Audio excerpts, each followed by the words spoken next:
Mirror words are special words that read the same from left to right and from right to left. They do not change even when we look at them in a mirror. Examples are M, O, and mom, M, O, and mom. D, A, D, dad, D, A, D, dad. R, O, T, A, T, O, annotator, R, O, T, A, T, O, annotator. R, D, F, E, R, refer, R, D, F, E, R, refer. If we read these words in mirror, they will look exactly the same. Compound words. When we join two small words to make one new big word, new meaning, new sentence, we get a compound word.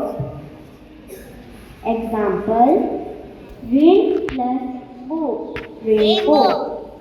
Sentence, rainbow has 7 beautiful colors. Second, butter plus fly, butterfly. Sentence, butterfly has colorful wings. Compound word make English fun to learn and help us build a strong vocabulary. Thank you.